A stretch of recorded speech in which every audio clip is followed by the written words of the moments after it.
like, it was like a roar. Yeah. That was incredible. I have to tell you a tale out of school. When they were doing the trivia quiz backstage, she was participating. She was back there going, I was like, come on everybody, look at me, I knew the right answers. I think you have a slight advantage over everyone else. Okay, well, you know, at least I tried. So tell me, take me back to the beginning. What sort of environment did you grow up in? Obviously, it was not in the U.S. Right. Tell me a little bit about how you got from there to here. You're playing this kind of quintessentially American character, although with pretty awesome powers. I just, lived in London, and, normal. I'm a very weird child, I sing a lot, I dance a lot, I'm not very good at it. So when we finally moved to America, I just kind of embraced that, and then I got here. What was your audition like? It was, it was complicated because I auditioned multiple times. I auditioned once, and I auditioned by myself. I done a scene with Mike, like not actually with him, with my dad. And then I auditioned on tape. I Skyped with the Duffers, and then I flew to LA and I actually met Finn and the Duffers, and then I found out I had to cut all this off. And then I got the job.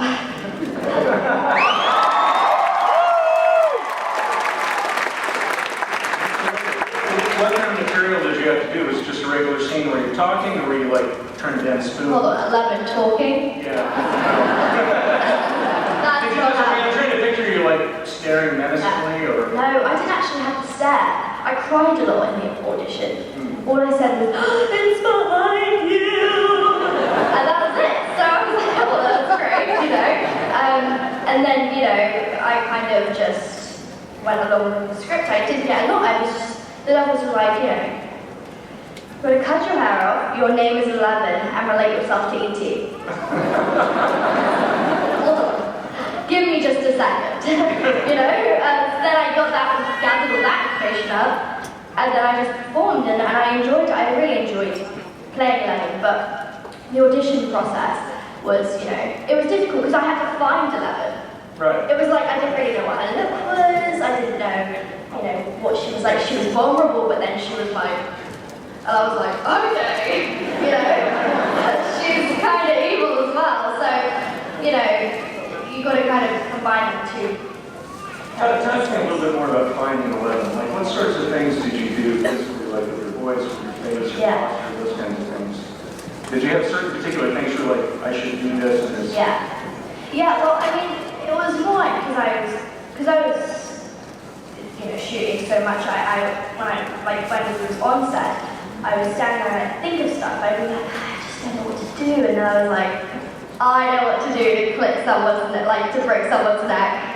I got it, and Matt was like, don't ever say that again.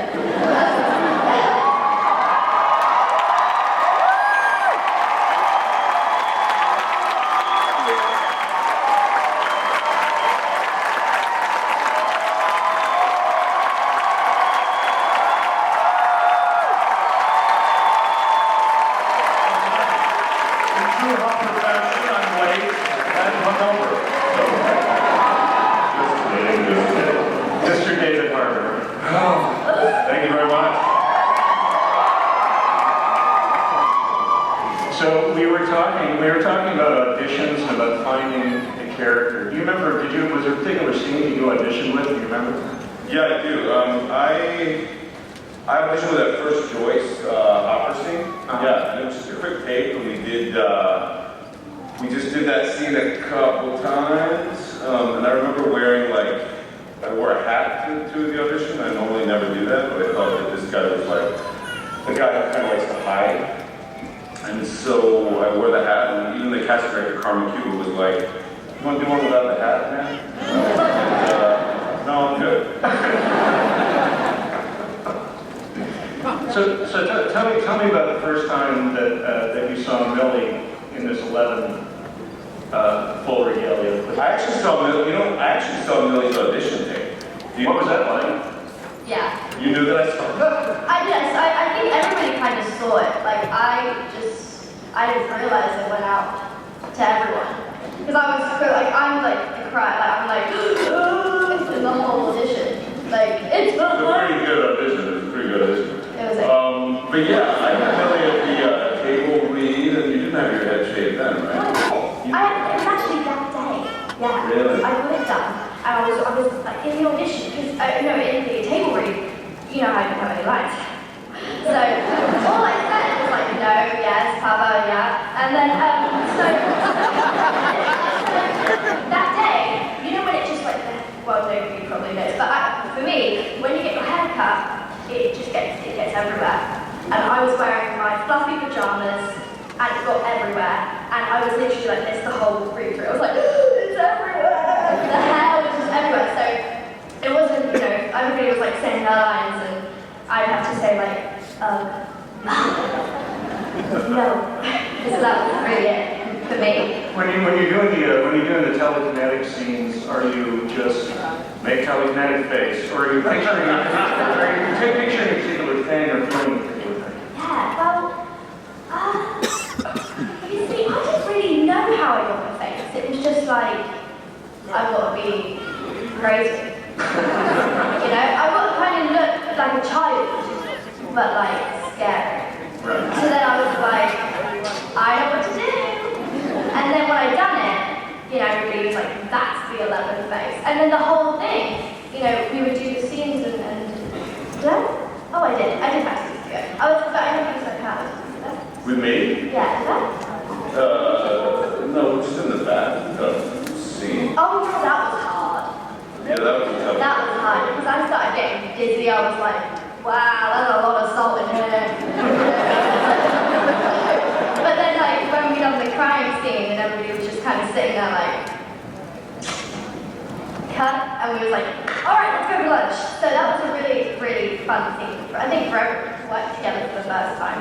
What's it like being on set when you're shooting these scenes where you're doing, you know, psychokinetic mind violence to people? Is it they bouncing people off trampolines, or they on harnesses? Oh, it's worse apparently. They just have sort of blood come out of their eyes. No, it's actually really fun. Because like, well, it was just, when I done it, because I got to like bling people around the room. It's really fun for me to watch. Because all I had. What did they do with those guys in the hallway? Did they like pull them on a rope or something? What guys? There's a lot of guys. When you're like running down the hallway and you're like, bah, bah, bah, bah, and then you snap the guy. Oh yeah, that was really fun. So that day, I was like, yeah, and they was like, oh, and then they went back, and he was, I just walked in like on the set, you know, my bubble pajamas on again, and this guy was just hanging out with me, and I'm like, oh wow, that's good. He was like, and his blood coming everywhere. It was so much. How do they time the nosebleeds? Do they have like a nosebleed wrangler? Do you do that yourself? Or? It's hard because we put something like really like load it up, and then when I have to say to the doctor, okay, I'll call action. It's coming. It's coming. I feel it. All right, action, and it just comes. Yes. My timing is so good. So this television series owes quite a bit to some of the classics of science fiction and fantasy from the 80s, the decade it's set in. Tell me a little bit about your relationship to that popular culture as somebody who probably watched it during that time, and then how much exposure did you have to it? Did they put you through a research phase where they handed us back DVDs? Or? It's really nice having like these, you know, like Winona and David and Matthew Modine to kind of help me transform into the 80s, because I was just like, why don't we just call Will on the phone? Why is it so hard? And you know, everybody's like, no, really, we didn't have phones. So I kind of realized it like that, and then I really like it now. I really live back in the 80s.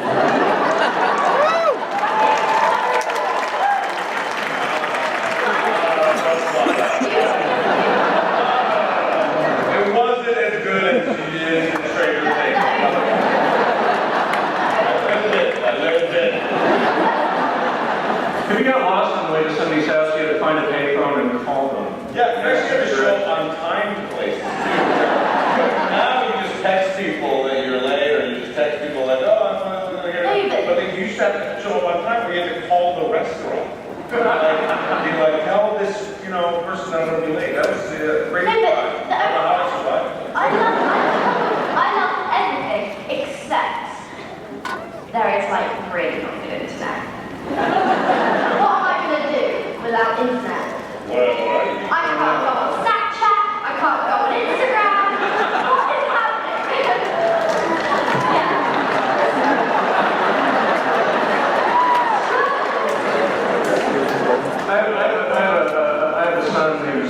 exactly your age, and I was trying to tell him what it was like to watch television when I was 12, 13.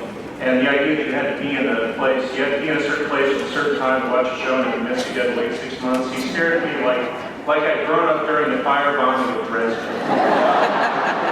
You know what I remember is when I was a kid, Michael Jackson's Thriller video came out on MTV, and it was like the extended version. Yes, Vincent Price, and it was like an event.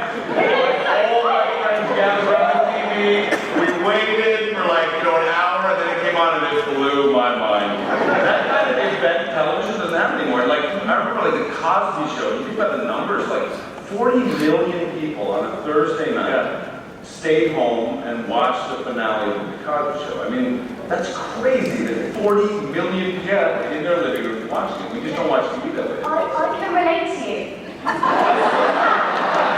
is how I feel about Vampire Diaries.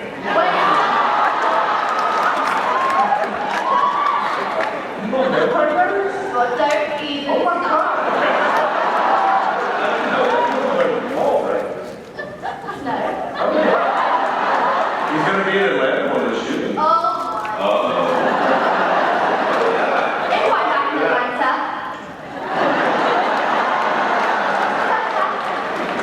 They grow up so fast. So, about Stranger Things.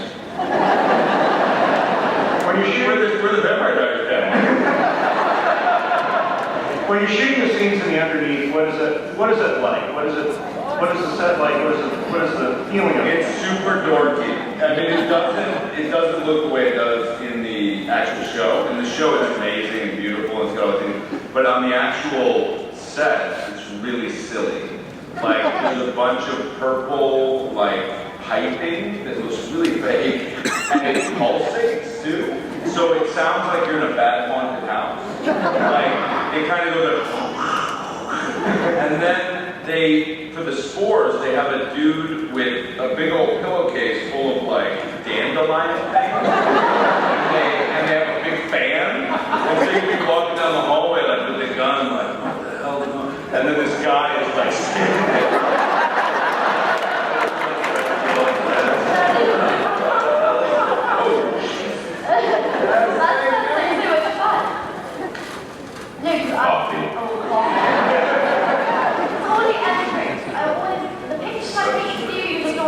I know, I am.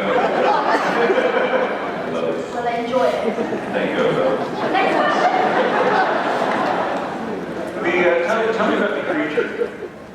Yeah. Yeah. Gorgon. The Demigorgon. Yes. It's a guy in a puppet. Yeah, I mean, it's a guy in a suit. His name is Mark. His name's Mark. Yeah. Cool. He's really nice. He's thin too, right? Yeah, I know. Yeah. but so, I mean, his name's Mark. He has a lot of green dots on him, and he can't hear when he has the costume on. So we was doing a scene, and he was eating this egg, and I actually touch him and then run away and start crying. And so that happened, and when I touched him, he couldn't feel my touch, right? So the devil was shouting out, Mark! And he was just eating this egg. And I was like, Mark!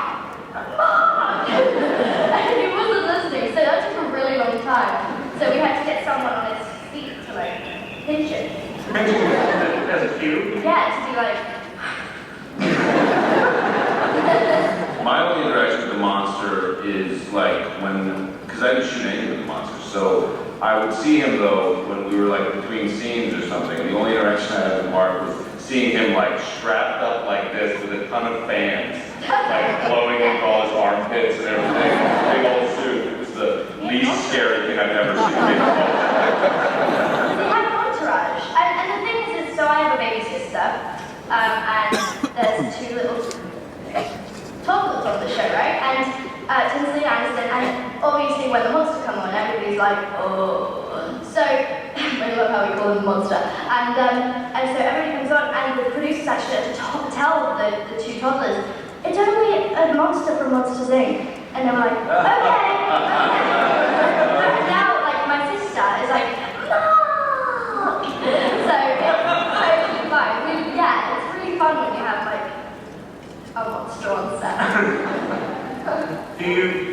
you carry your characters home with you in any way? Do you think about them after you're done shooting, or is it just leave it on the set? I mean, I think Millie's much more professional than I am in this way. I do carry home. I mean, you know, everyone was very admiring of your ability to. Oh my God! I was gonna make it so much more than that. The craft, the art. Yeah, no, for me, I mean, I don't get, you know, I don't do the Jared Leto stuff of like sending dead pigs to the people. But I do have a particular brand of method to what I do, which just means that I like the experience that I have to be authentic and personal. And so, for me, that can't happen unless I sort of carry it around a little bit. And Atlanta shooting was a very difficult experience because Hop is a very like lonely, sort of sad guy, and so I definitely carried that away. And Atlanta is an easy place to be sad and lonely. At least for myself. At least for myself. Yeah, very easy to. 20 minutes out, it's a great family place. But it was, you know, I would just go home a lot and like sit in my apartment and smoke cigarettes and dread the days. So it was really good for the character. Like it was really, you know, I'm at a point in my life where the work is so important to me, and it's sort of more important than my personal life in certain ways. Like I've always just wanted to act and to create, and so when you get a chance to do that, it's like training for a marathon or something. It's like, why not just do it full out? So that's how I like to work. Were there any particular,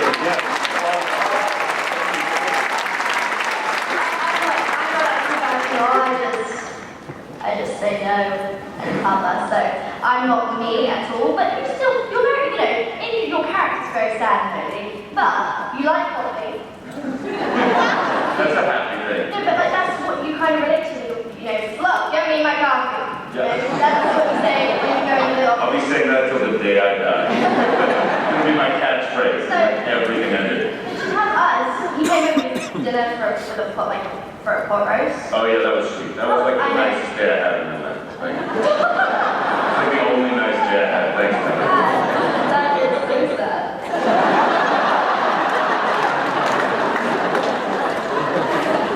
But also, like, it's funny, you know, people, because, like, we didn't have that much interaction, but you know, people ask about working with the kids and stuff. And, like, I remember the first big day I had with the kids was in the school where I tell them that they're not to go looking for Will. And, you know, do I make myself clear, that whole scene. And I remember that day, you know, taking sort of the risk because they're kids and they're super charming and they're super, like, fun and nice and all bouncing around and stuff. But I was like, get my chair away from them. And like, I don't want to talk to them. And I definitely, you know, wanted to preserve that feeling of intimidation, which now has been completely dissolved. At that time, they thought I was kind of an angry, weird dude. And I was like, that's okay, I can live with that. I like that. I agree. We kind of did. He sat there and he was just like, we was like, okay, I'm staying over for you. But then he starts to get like really, he doesn't like me growing up. He's like, and like we're very close now. So, you know, it's kind of, this should be a movie about making a show. You know, David Harbour, sad, lonely guy. And then he just turns out to be like this lovable person with a ton of friends that are kids.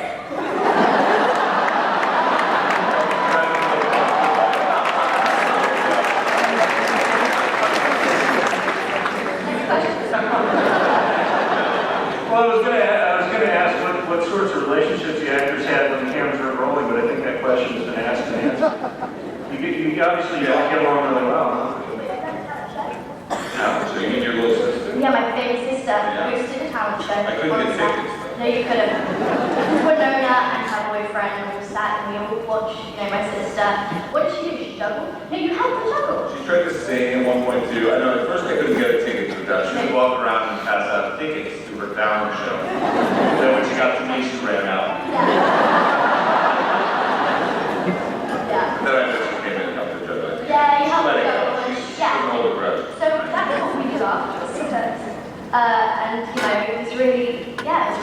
A bunch of kids off in the woods in Atlanta, outside of Atlanta. Were you near the Walking Dead? I would have died if I met anybody from Walking Dead. Yeah. I met, You met Chris Pratt and those guys when they were doing Passengers, right? And you guys go to you didn't go, oh, sorry. Whoops. I'm confusing you with Gabe. I'm out. I went to the set of Alexandria, right? Oh my god. I was like, I had my pink wig on, because I couldn't show that I had like a fish in top of my hair on. So I had this pink wig on, everybody thought I was a freak. And I walked around and I was literally buying everything from The Walking Dead. I was like, I'll have that, I'll have that, I'll have that. Oh my god, that's a stone, that wasn't the show. So yeah, I'm a really big fan. And when I went, obviously I shout out if anybody wants to take me to The Walking Dead set, I'm okay with it. You'll probably have some takers, I would think. Yeah. So let's open up the floor for some questions. I believe that we have microphone wranglers. There we go, there's one of them. I just have another. Yeah, two, great. Okay, so we're going to go, to each of these aisles here. And if you have a question, make sure that you speak into the microphone. Is there any cosplayers? Yeah. Well, obviously, like from our show. Is that Choice? Oh my. That is so cool. Christmas lights. I love it. I think I might dress up as Popper. Okay. I'm gonna be Barb.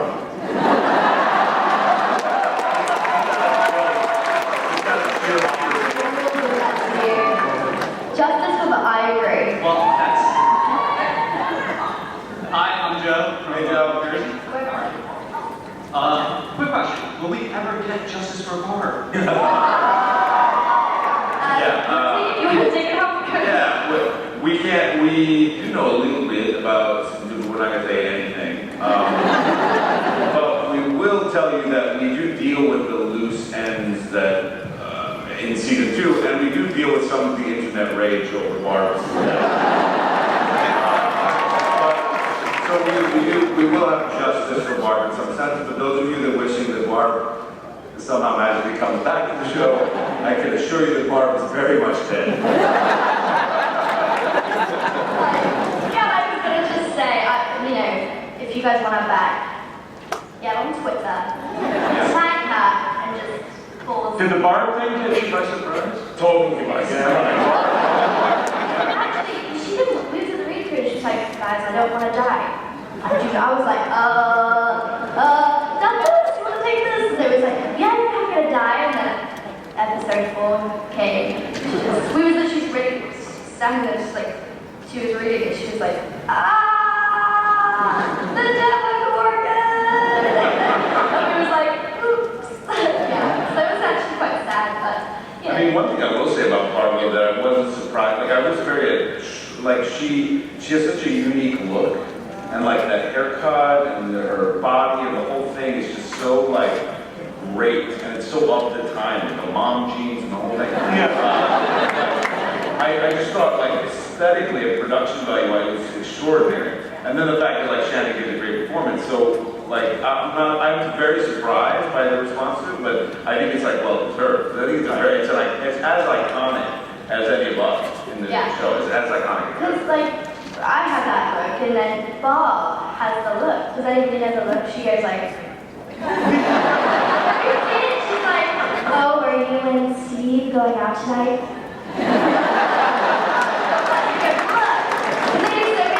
And I look at it and I just love it, so I go to Shannon every time I see her. I'm like,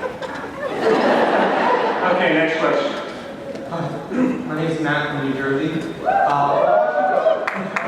While watching the show, it looks like every character was introduced as one way, but then grew and changed and went almost in a completely different direction. For example, Harper comes in and he says, mornings are for coffee and contemplation, right? And you think he's just going to be laid back, lazy, not really do a great job. but then it turns out he knows way more than anyone who's just a cop should. So what was it like to kind of portray your characters one way to then develop as the show goes on and really have your characters grow in a real nice direction? Yeah, I mean, for me, it's an extraordinary opportunity. Like, I think the writing was so three-dimensional. One of the things I love about Hopper is oftentimes you'll see when a character gets introduced, like you see that thing with him and his daughter, and then you see him being drunk on the couch and over, so you know there's some kind of like loss or some kind of damage there, right? But instead of having him be sad or angry even, he's a little angry, but he's sarcastic, he's funny, he doesn't give a shit, he's like, you know, and I love that dimension to the character, because with that, one of the things I love most about the tweets about the show are people that watch the show and kind of live tweet as they're watching it, and people in episode 1 are like, this Chief Hopper guy sucks. I hate this Chief Hopper. Why think about Chief Hopper? I hate him. Episode 2, and then by episode 4 or 5, they're like, if Chief Hopper dies, I'm suing Netflix. So it's great to go on that journey. Were there any particular actors that you had in the back of your mind as you were playing that part? Yeah, I mean, for me, like, I like so many of those guys in the late 70s and early 80s that I grew up with, and that sort of taught me what it was to be a man, like, and what it was to struggle with these ideas of masculinity, and softness, hardness, damage, and all those things. So it was like Jack Nicholson in Five Easy Pieces. And then, of course, then you have the other element of the swashbucklingness of like the Harrison Ford and the Indiana Jones and things like that. Yeah. Which, you know, like, I love those. So, and then even like guys like Gene Hackman, Roy Scheider, like Nick Nolte, like these guys that I feel like at an earlier time were less put together, you know, they were less handsome, they were a bit more beat up, and I fit very well in that. All right, next question. Hi, I'm Lauren from Plainfield, New Jersey. Woo, Plainfield. My question is for both of you, Millie. David, can you adopt me? Millie, can I adopt you? And who falls asleep most on set? Falls asleep most of the time. You know, it's quite, you know, I would go for your playroom. No one would answer. Because they drink so much coffee, but I feel like there was so much coffee that it's actually like making you fall asleep. Yeah, puts me to sleep. It's all downhill from there. So what drink actually wakes you up? What's that? What drink actually wakes you up?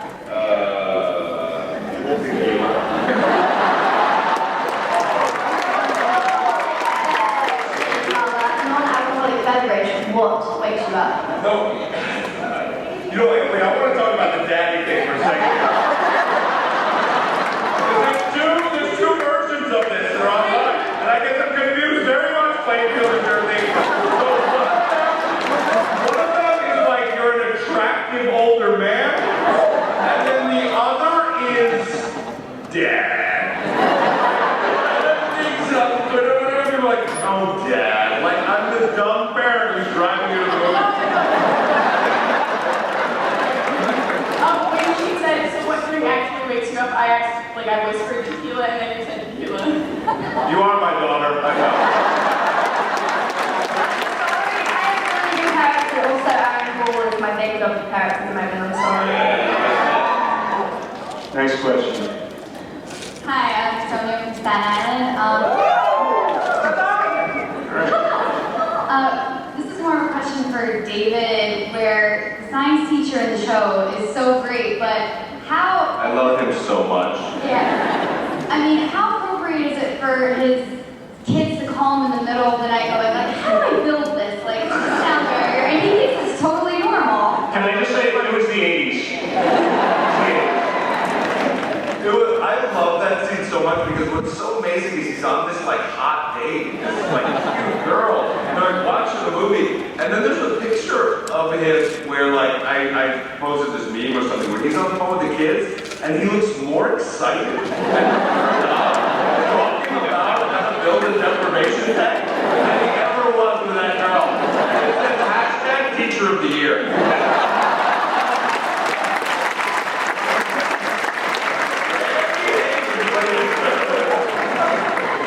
Oh, he's so good. All right, next question. Hi, I'm Sarah from Brooklyn. Yeah. Congratulations on making the most bingeable show on. Thank you. My question's actually for Millie. I was a huge fan of The Intruders. Yeah. Did you know what you were saying on that show? Or No. Were you really separate from it? No, I didn't know what I was saying. See, I just read my lines and I was like, are they very important? One's open posted, but and I just kind of rambled. And I didn't know what I was talking about. I kind of didn't do anything with my face. And Glenn Walker was just like, you don't need to know what you're saying, just say it. And then I said it, and it's a pretty good show, you guys should watch it. Okay, next question. Hi, my name is Antoinette from UC New York. And Wait, is that Betsy? Sorry. I actually have something about The Intruders too. So obviously in The Intruders you play a character who is also kind of like 11, like kind of stubborn and really weird. Because that's why I met you on that. Right. So do you ever like want to do a role that's not super creepy? I'd love to. You see, I'm quite funny. And what do you say about that, David? Do you think I'm quite funny? I think I'm quite funny. I think you're quite funny. Thank you. So, You can just overcome your confidence. I love to do like a comedy. I go for so many comedies. I went for The Boss with Melissa McCarthy, and I'm just not that child. I'm just like, No, you don't always play evil, but then. I can't. Oh, I like what you did there. So, no, but yeah, I'd love to do a project where I'm funny, Have you done a comedy? I mean, I've been funny and stuff. Unintentionally. Yeah, so how are you, actually? I thought that The Newsroom was a comedy, but no one else did. I always thought it was like Ron Burgundy, like Anchorman. I always tried to play like state class. I was going to ask you about that. Yeah, I wanted to grow a mustache and be a real idiot, but Aaron Sorkin doesn't let anyone be stupid on the show. So that was a big fight that I lost. Thank you so much. Okay, next question. Hi, my name is Matthew from Long Island. Long Island! Recently, my mom actually passed away from breast cancer, so watching your character lose his daughter to cancer just completely reopened that one. Just it was painful to watch, and just seeing then after that, just watching Hopper care for these children like they were his own. Did you have any personal loss that helped you with your character? I mean, for me, I work in a lot of metaphor, and a lot of personal stuff that may not directly relate, but hopefully relates in idea or in feeling. I've never, I've lost a grandmother and I lost a cousin to a driving accident when he was 19, but I've never had a loss of a daughter or a loss of a parent yet. But the one thing that was very interesting to me and that I kind of stumbled upon was that I feel like with the loss of a daughter like that, I just feel like he is truly broken in a way that almost cannot be healed. And that the only real, the guilt that he feels about not being able to save his daughter, which we may get into in season 2, in terms of what that cancer was about and kind of where it came from and a little more complexity around that situation. But that in a certain way, he has so much guilt because he's so used to saving people or used to good guys and bad guys. And finally he put himself in a situation where it's just life. I mean, there's just nothing he can do. And I think that he takes that on himself and carries it on his shoulders with his own guilt. So I have a lot of guilt in my life and a lot of regret. So that was a lot of what I used to get there. But I'm very sorry for your loss, and I hope that I'm sorry. opening you up was a good one ultimately, because I think I have a lot of it's obviously an extremely complicated thing that we deal with in the show. It's always good to hear when people are moved by it in a good way. It must be quite an extraordinary thing when you're on set. You don't necessarily, you may have an idea that the material is good enough, you don't know if it's really working until you see it. Yeah. And then you see it, and not only do you know that it's working, but people tell you stories like the one that you heard. Yeah. I Do mean, you get a lot of that kind of thing? I do, yeah. And What sorts of things? I mean, one of the greatest things about this whole experience has been people that tweet me that are very different from me politically, very different from me socially. Like I get a lot of like Trump supporters in the Midwest and people in the South who have goatees and who are big guys. I don't feel represented in television in a certain way. And they tell me that Hopper makes them want to be a better man. And like that to me is the only thing I've ever wanted to do as an actor is to touch people and move them and open their hearts and make them possibly experience empathy in a deeper way for other people, for other human beings, and to unite us and make us not feel so alone. And so that to me is the greatest gift of this experience.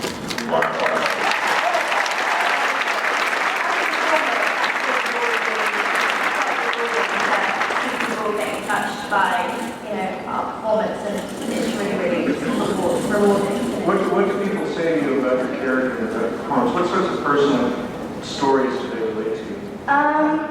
Mostly, I think it's awesome to have short hair and to still embrace it and, rock it. So, for people who just have short hair and who have illnesses, to really embrace that you have short hair and you can still rock it. So, and we have a lot of inspirations in our show, We have Ian who has cleidocranial dysplasia, and he inspires a lot of people. So it's really, really nice. And we have me who's wildly out of shape. It's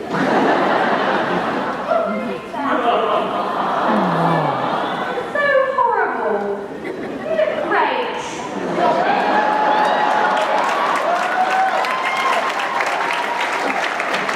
Next question. Hi, my name's Aaron. I'm from Bogusville, PA. And, my sister asks, what is your favorite and least favorite part about playing your character? The least? The least? Like, the best part and, the best part about playing your character. Oh, the best, okay. Am I right? Oh, I think I'm right. What's the most fun and what's the part you're like, oh god? I like my character. She uses that power quite a lot. I mean, and also she's got to talk a bit more. She's just got to, she sits there and she's just sitting there whilst they're talking and they're trying to figure out this thing and I'm just like, talk 11, just say heaven upside down there. And so, yeah, that really bothers me. But, it all makes sense at the end, and all that. But, the best part is probably having powers because you get to do really fun stuff. Yeah, really fun. What about you, David Harper? I think it's one and the same. It's like the best part and the worst part are the same thing. It's like going to these dark places of loneliness, sadness, brokenness, and it's so horrible when you actually experience it, and also it's so wonderful to be able to explore that in part of yourself. So that's been amazing. Just really quickly. Yes. I'm getting a question from the floor. No. From London, England. Did your trailer actually cost $1? For, Hopper's trailer? Did it? Because I'm really curious. I hear it everywhere. Yeah, I mean, apparently it did. And we destroyed that thing, too. Okay. $1 from the production team. Wow, that's incredible. I'm just really curious about that. You want it? Huh? Yeah, why not? Next question. Hi, I'm Chris from Albany, New York. Hello, Chris. So Bill, you're awesome. This question is actually for David. No problem. Of course. So in the scene where Jonathan and Joyce are going through Jonathan's photo, there was a box on the table, and my sister actually has that exact same box. Were there any moments of nostalgia for you when you saw something that reminded you from your past? Yeah, I mean, the biggest thing for me was like the telephone on the wall in the kitchen with the cord. Like that cord that was like so long and janky and like thrusted over with boot. And you pull it and like my mom would be on the phone all the time when I was growing up and she'd like pull that thing across the room and you'd always trip over it. Yeah, that phone was, I don't know, trauma. Yeah, that phone was a big one for me. But also, like, there's tons of games on set, which you don't even see just in the background, like Connect 4 and like Simon Says and all these little board games that we used to play too. And then, I guess the last big, huge nostalgic factor was I was a big D&D guy. Cleric for life. So, yeah, so why, watch us just play D&D. It's like, Wait, so you played D&D? yeah, I'm a nerd. I don't play that, I just don't understand it, but, that's quite cool. What if you were one of the characters, another question on the phone, if you were a character that played D&D, which one would you be? I'm a cleric. I'm a holy warrior of the light. Book in one hand and a big mace in the other. Oh my goodness. Okay. Next question. All right, hello. I'm Ryan from New Jersey, Hi, Ryan. and this is awesome because honestly, my father was born in '54 and he passed away in 2013. And honestly, you, especially David, I connect to you so much because he was roughly your age when the show was present. Yeah. Mine's running around. Yeah. So thank you to both of you for being part of this show. I'm ever grateful to both of you. Thank you. So my question for both of you is that I know D&D is a huge part of the show, and I know you're a cleric. I'm a paladin. Sure. I'm a little more than my brother.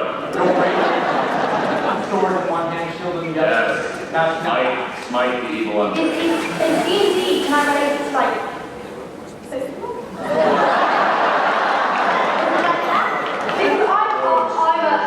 because I'm a Vela? Thank you. Come on, okay, everybody's like all the 80s. Sometimes you just need to be present. It's 2016 and we play Pokemon Go. It's more towards Warcraft, and my question to you guys is, post-production, after the show is over, did you guys actually play D&D afterwards? Did you guys actually have like a board game night? Did you guys like play Arkham Hall? If we did, I wasn't invited. No. You guys didn't play it? No. No, We'll do it in season 2. maybe All right, the boys it's our ball game. really liked to play it. They play it whilst they were filming, but no. The boys are really like present like me as well. I'm not just the one that's like, I'm not anti-80s, but I'm very present. I'm very 2016. So the boys, yeah, they play Pokemon with me. It's more Pokemon now than D&D, but I'm sure when they go back to filming, they'll know how to play it again. Thank you so much once again. Thank you. Next question. Hi, I'm Cassie. I'm from Westchester, New York. Yeah. Yeah, wait one. Congratulations. Is that pretty good in London? Okay, fine. My question is for Millie. Do you actually like potatoes or? Okay. I want to make bonbons, and I have stated the facts. I like them. I do. I do not like how many I eat. You see, the amount I eat is actually really hard to digest. Like, I will have about, okay, maybe I have to sit like it, But still, you still have to like, put it in your mouth, and it does taste really nice, but not like 15 times. So, and I like the blueberry flavor. I will say though that I like every single cigarette I smoke. Is that Oh, goodness gracious me. Hi, I'm Amanda from New Jersey. I know. Amanda! I have a question for both of you. I was wondering, when you first go on set, who was your first friend you met and hung out with? Not the who? For me, it was Winona. And actually, we met before the project, before you guys came on, actually. Winona and I were the first people sort of on board for the project. And we went out in LA with the Duffer Brothers and me and Winona. And we went to fancy Chateau Marmont, had dinner, and which I couldn't get into, by the way. I had to like call that they would let me in, but then finally they did. But I had because I'm not fancy enough. You're like, I'm David Harper. No, not back then.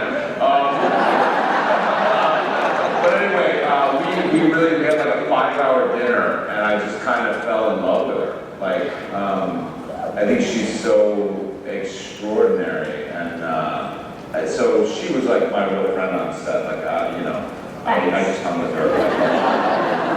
What was that like? Because she was of that era. I mean, she was like, she came out and she really kind of came up in a big way in the late 80s. Yeah, so I like Heather. You're kind of like having first-person contact with an icon. Oh yeah, I was a fanboy. Like I was like a total fan. Like Heather's was one of the greatest movies of that decade, and she's so extraordinary and she's so cute. So I had a big crush on her, and that still hasn't worn off, but she's also like a lovely, smart, like fiercely intelligent. Really, she's like a human. So yeah, so it was, I didn't get over the fanboy crush, but I did become very close to her. It's sad to say that we actually had. We've just had 11 minutes. Who's your friend, Millie? Who's your Let's see. Well, you obviously have the boys. But they weren't like my friends, they were like my big brothers, They really annoyed me, but I loved them. But, I think Winona. Again, Winona is genuinely the funniest person ever. Like, she will sneeze, and I love her sneeze. It's like, and I'm just like, oh, amazing. Incredible. But like, we'd go out to dinner and she's just so nice and caring, and she's like a man. She eats cheese and crackers, and we sit in her trailer and we talk about movies all day. And it's really incredible because I think she felt a real kinship to you too, because she was a big star. Yeah. She was a young lady as well. She had short hair. So yeah. And she gave me this ring for my birthday, which was the best birthday in the world, wasn't it? My birthday was so good. What was my birthday? It was like a cake. It was apple pie? I think it was apple pie. And I mean, come on. Everybody got me a present. And it was just so much fun. Yeah. And then I missed my cue to go on set, so I was so excited I got this ring. I was like, ah! And then I got in the queue, and do you remember we was in the car and I missed my cue? They said, actually, you were like, hurry up, get out the car. I was like, okay. So that was it was a great birthday. So we have so many stories again. One more question. Hi, I'm Faith. I'm from New Jersey.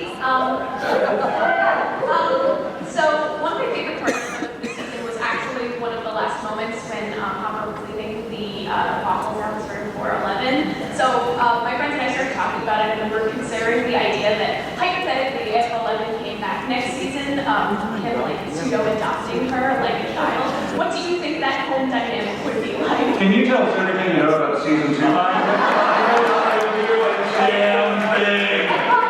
can't tell you, that's the thing. I mean, I will say that there would be a rich emotional arc there that I would love to explore.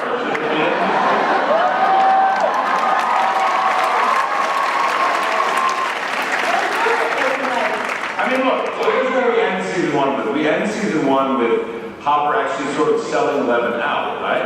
Not that he doesn't know that she's capable of destroying, groups of people, but he does kind of give her up to go into the Upside Down to save Will. So I think that again, this idea of, and this children just being a very difficult thing for him. Just being around children being a very difficult thing for him. I think it's a very complex relationship. So should 11 reemerge, I mean, and Hopper knows something about that with that egg of waffles, yeah, I think there's a lot of It's all very exciting. yeah. You know? We're all very excited. Yeah. Who's excited for season?